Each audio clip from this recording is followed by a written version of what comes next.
A veces la neta está enterrada debajo de las botas de un hombre, esperando a que alguien bien terco la desentierre. Durante 10 pinches años, la desaparición de la familia Brennan tuvo asustado al pueblito ranchero de Better Springs, Montana. Al principio la gente murmuraba en la tienda de forraje y en la cafetería. Hablaban bajito de un carro de caballos que nunca llegó al pueblo, de una familia que se esfumó sin dejar rastro. Pero con los años y sin respuestas, los chismes se fueron apagando. Nadie preguntaba ya. La vida siguió. Ion Slater nunca fue de andar oyendo chismes de pueblo. A sus 57 años era un domador de caballos calladito que vivía solo en 80 acres de tierra pelona a las afueras de Better Springs. Su rancho no era nada lujoso, un establo viejo que se inclinaba con el viento, una casita de madera que su abuelo levantó en 1928 y que aguantaba los inviernos de Montana, y un corral de tablas toscas que cruzaba el patio. Esa tierra la había ganado con sudor y paciencia, y para John valía más que cualquier billete. Los animales siempre le habían hecho más sentido que la gente. Los caballos no mienten. Si tenían miedo, se les veía. Si confiaban en ti, lo sentías cuando se recargaban en tu mano. Ion se había hecho fama domando un caballo bravo a la vez. Rancheros de 3 condados le llevaban sus peores casos, mordedores, pateadores, potros salvajes que habían maltratado. Nunca los apuraba, nunca los forzaba. Él creía que la paciencia arreglaba lo que el miedo rompía. Pero la paciencia no arreglaba la soledad. 5 años antes, el cáncer se había llevado a su esposa Margaret. No tuvieron hijos. La casa se sentía más grande después de eso. Más callada. Algunas noches el silencio lo apretaba más fuerte que el viento de Montana. Además el dinero andaba escaso. El precio del alimento subía, su vieja camioneta Ford del 95 necesitaba arreglos que no podía pagar. El orgullo ya era un lujo que no se podía dar. La subasta esa tarde de otoño en el terreno de la feria de Better Springs no la tenía planeada, pero el viejo Clam Hodges de la tienda de forraje le había comentado. El señor Patterson estaba vendiendo ganado antes de mudarse al sur por su salud. A lo mejor había algo útil y barato. El cielo estaba ancho y azul sobre la feria.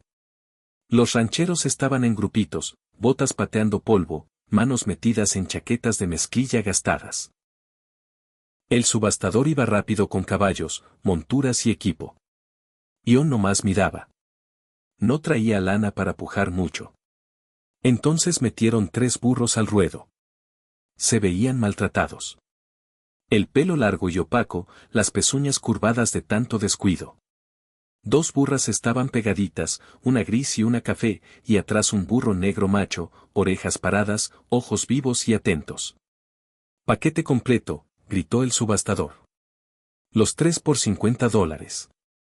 Silencio. En tierra de ganado los burros no eran populares. La gente decía que eran tercos, cabezones, más problema que otra cosa. John sintió algo moverse en el pecho mientras los veía arrimaditos. No se veían tercos. Se veían desconfiados, protegiéndose entre ellos. Como animales que ya habían aprendido a no confiar fácil. 50, se oyó decir John. El martillo cayó.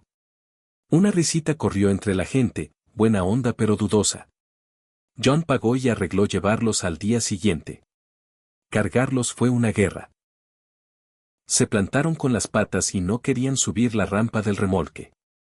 Tardaron 2 horas, con un chorro de alimento dulce y palabras calmadas hasta que por fin entraron. En el camino de regreso al rancho, John les hablaba bajito por la ventana de la camioneta. Todo está bien, carnales, les decía. Ahora van a un lugar seguro. En el rancho les dio un corral limpio, agua fresca y heno. Los primeros días no los presionó. Nomás trabajaba cerca, arreglaba cercas, daba de comer a sus caballos de clientes, se sentaba contra el barandal del corral y les platicaba con esa voz baja y tranquila que su papá usaba. La burra gris fue la primera en acercarse. La llamó Grace. La café se convirtió en Ope. Al burro negro macho le puso Steadfast. Al final de la semana ya dejaban que los tocara, que les recortara las pezuñas crecidas, que les quitara las garrapatas del pelo, y siempre andaban pegaditos, moviéndose como uno solo. Al octavo día John decidió dejarlos sueltos en el pasto grande mientras él montaba su viejo caballo capón, Buck, revisando la cerca. El pasto tenía 15 acres y cruzaba un arroyo seco por el lado este. Los primeros minutos todo tranquilo. Los burros pastaban. Buck caminaba firme. Entonces John guió a Buck hacia el arroyo seco para checar un tramo de alambre caído. El cambio fue instantáneo. Gres se congeló, orejas pegadas al cráneo. Soltó un rebuzno filoso que cortó el aire de la mañana. Ope y Steadfast se le unieron, rebuznando alarmados. Buck se espantó de lado. Ion frunció el ceño. Había visto miedo en animales antes. Esto no era miedo normal. Era más profundo, más fuerte. Gres dio unos pasos temblorosos hacia el arroyo, se detuvo y miró de vuelta a John. Rebuznó otra vez. No era loco, era dirigido. Tranquila, murmuró John, bajándose de la silla. Soltó las riendas. Buck se quedó plantado como lo habían entrenado. Grace se acercó a un pedacito de tierra cerca del borde del arroyo seco. No había nada especial, ni piedras, ni zacate diferente, solo tierra seca de Montana. Empezó a escarbar. Ope se le unió, raspando, levantando polvo. Steadfast caminó directo hacia John, le agarró suave las chaparreras con los dientes y jaló. El corazón de John latía fuerte. Órale, dijo despacio. Órale, ya voy. Caminó con ellos hasta el lugar. Los tres burros se pararon en un semicírculo apretado alrededor de ese pedazo de tierra, mirando fijamente como si solo ellos vieran algo ahí. John miró la tierra, luego a los burros, luego otra vez la tierra. Esto está bien loco, murmuró. Aún así, metió la mano en la alforja de Buck, sacó la palita plegable que llevaba para limpiar caminos y clavó la hoja en la tierra seca. La tierra se dio más fácil de lo que esperaba. A 2 pies de profundidad la pala pegó en algo hueco, un sonido de madera sorda. John se congeló. Se arrodilló y quitó tierra con las manos. Debajo había tablas viejas, madera gris por el tiempo. Los burros se quedaron calladitos. No se movían. No parpadeaban. Solo miraban. John tragó saliva y clavó la pala otra vez, agrandando el hoyo. Apareció más madera. Y en ese momento, arrodillado en la tierra con 3 burros vigilando, John Slater sintió que algo cambiaba en el aire. Lo que estuviera enterrado ahí llevaba mucho tiempo esperando, y los burros se habían asegurado de que él lo encontrara. John cavó hasta que le ardieron los hombros y el sudor le empapó la camisa de franela. El sol de mañana subía más alto, pegándole en la espalda. Pero no paró. La madera debajo de la tierra no eran tablas tiradas. Estaba armada, con forma, hecha con propósito. Era un carro de caballos completo, enterrado bien hondo en el arroyo seco. John quitó más tierra, dejando ver las costillas curvas que antes sostenían la lona. La madera se desmoronaba al tocarla, gris y frágil de vieja. Esto no lo habían enterrado hace poco. Llevaba décadas ahí, quizás más. Los 3 burros seguían parados quietecitos al borde del hoyo. Las orejas de Grace ahora estaban paradas hacia adelante. Ope se arrimó junto a ella. Steadfast no quitaba los ojos de John, como asegurándose de que no parara. John amarró una cuerda del cuerno de la silla de Buck a un poste de la cerca y se bajó con cuidado al hoyo. Subió un olor rancio, tierra vieja y podrida. Y algo más que le apretó el estómago. Encendió su linterna y barrió la luz sobre la caja del carro. Entonces dejó de respirar. Huesos. Huesos humanos. Cráneos recargados contra la madera podrida. Cajas torácicas hundidas. Huesitos pequeños mezclados con los grandes. No había duda. Esto no fue un accidente. No eran animales perdidos. 5 cuerpos estaban dentro de ese carro. John salió rápido, las botas resbalando en la tierra suelta. Se sentó al borde del hoyo, manos temblando, tratando de calmar la respiración. Había visto muerte antes, accidentes en el rancho, balazos de cacería. Pero esto se sentía diferente. Sentía que había entrado en algo que no le pertenecía. Los burros se acercaron más. Grace soltó un rebuzno bajito, suave, casi triste. Ustedes sabían, susurró John. Sabían todo este tiempo. Después de un rato largo se obligó a volver al hoyo. Esta vez se movió más despacio, con respeto. Entre los restos había cosas que habían aguantado los años, un sartén de hierro, una taza de lata, un juguetito de madera tallado en forma de caballo. Cerca de la parte de adelante del carro, medio escondido bajo la madera caída, algo le llamó la atención. Un diario forrado en cuero y envuelto en hule. Las manos le temblaban cuando lo sacó. Subió otra vez y se sentó en el pasto. Los burros se juntaron alrededor, haciendo el mismo círculo apretado que habían hecho sobre la tierra. John quitó el hule con cuidado y abrió el diario. La primera página decía, Diario de viaje de Thomas Brannan, abril de 1884. El nombre le movió algo en la memoria. Brennan. Pasó la página. La escritura contaba de una familia que viajaba al oeste desde Missouri, Thomas Brannan, su esposa Sarah, sus hijos Emma y James, y el hermano de Sarah, Robert. Iban al territorio de Montana a empezar un rancho. Llevaban todos sus ahorros, oro, dinero, todo lo que tenían. John apretó la mandíbula al seguir leyendo. El diario hablaba de que habían contratado un guía en el último pueblo antes de Better Springs. Un joven llamado Garrison que decía conocer los pasos de montaña mejor que nadie. Las primeras entradas eran llenas de esperanza y sueños, pero el tono cambió.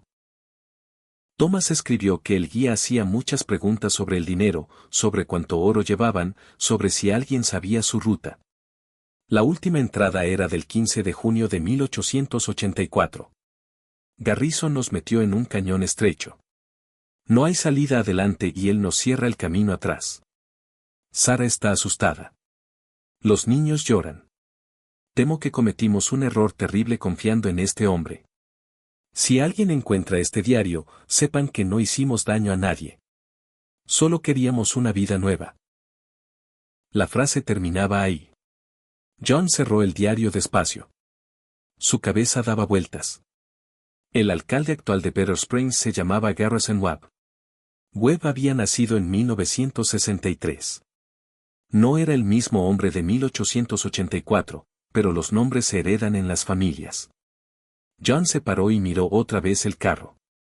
5 personas asesinadas por dinero, enterradas y olvidadas por más de 100 años.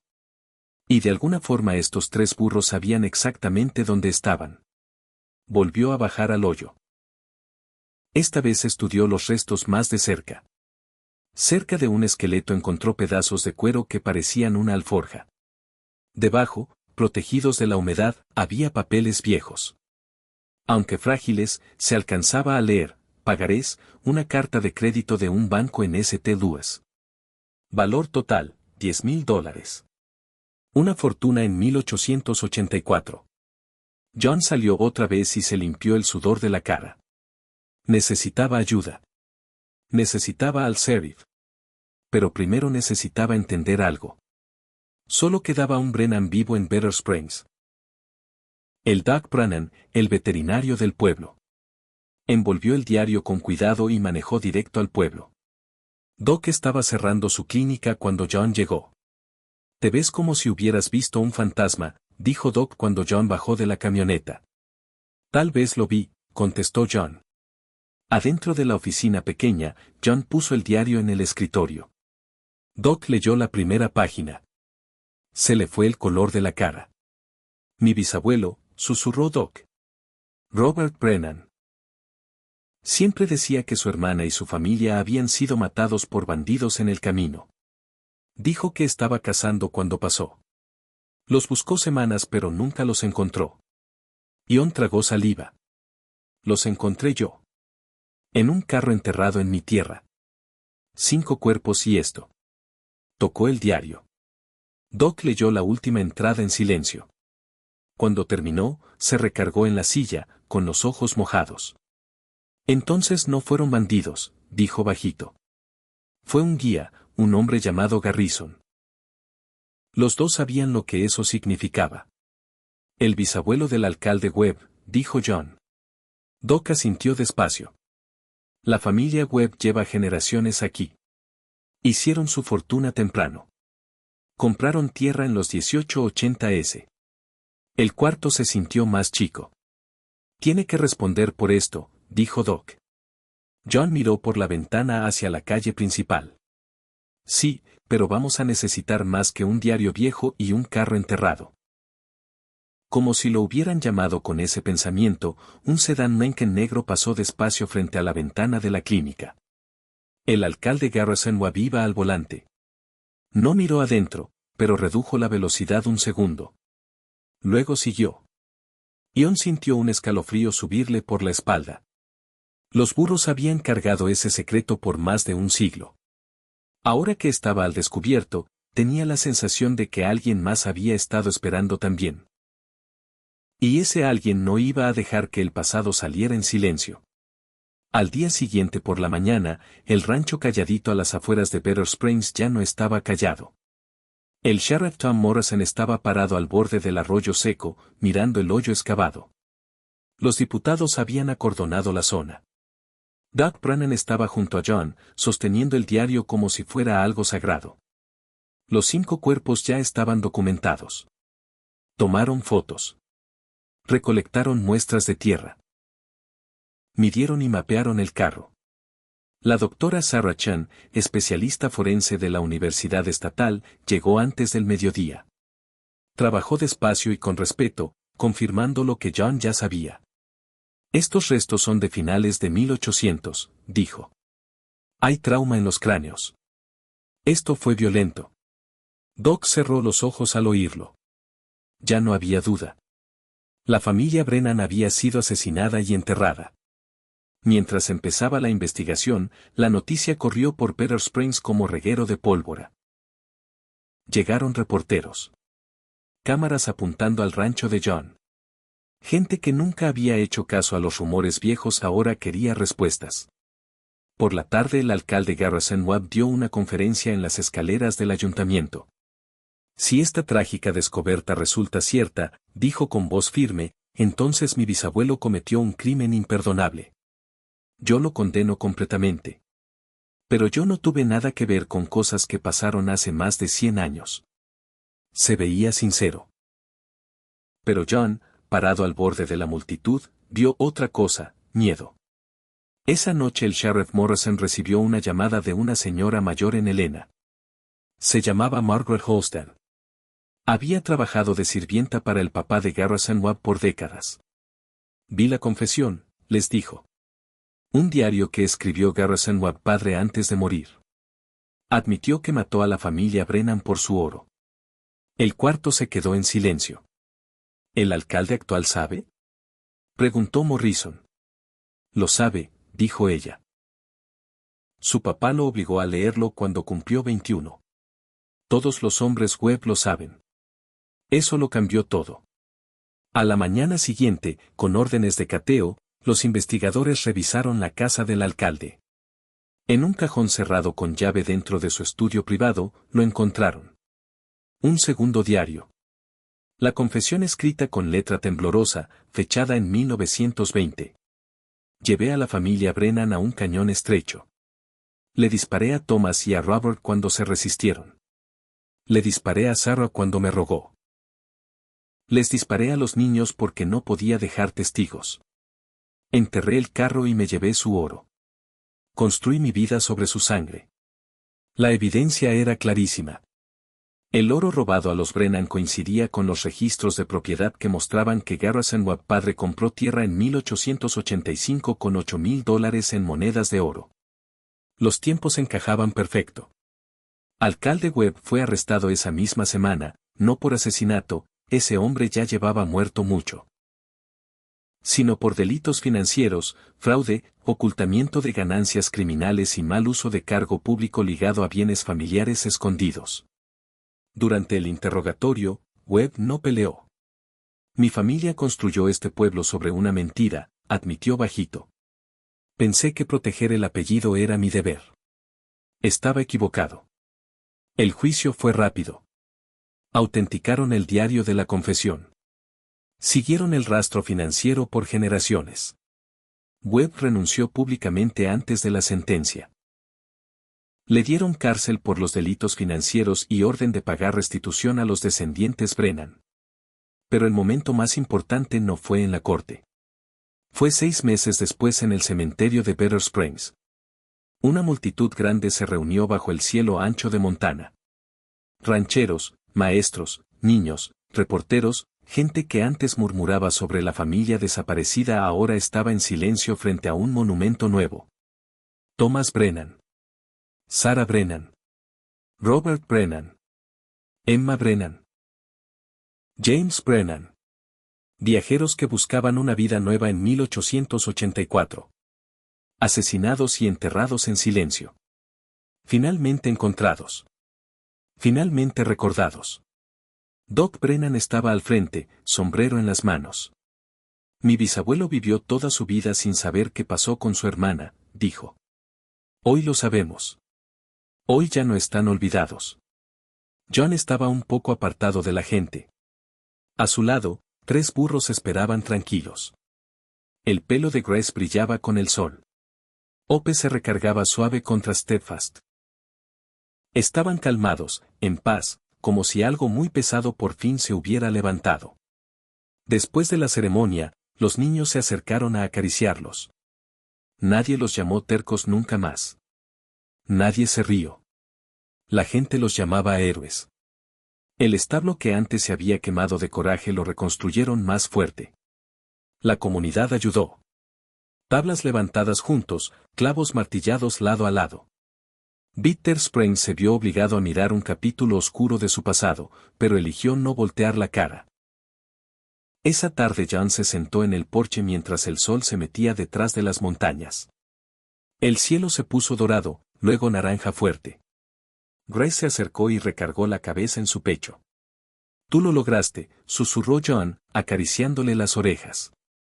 Esperaste todos esos años, y por fin conseguiste que alguien te escuchara. Miró hacia el arroyo seco a lo lejos.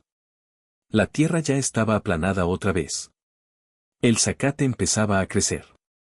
El pasado ya no estaba enterrado. La justicia no fue perfecta. Llegó demasiado tarde para los que murieron en ese carro. Pero la verdad se dijo. Los nombres se recuperaron. Una mentira que duró 140 años se rompió. Ope soltó un rebuzno suave, no de miedo esta vez, sino algo más tierno. Steadfast vigilaba el pasto, orejas moviéndose despacio con la brisa de la tarde. John se recargó en la silla y dejó que el silencio lo rodeara. A veces las voces más poderosas son las que no tienen palabras. Y a veces todo lo que se necesita para cambiar la historia es un hombre dispuesto a acabar y 3 burros que se negaron a olvidar.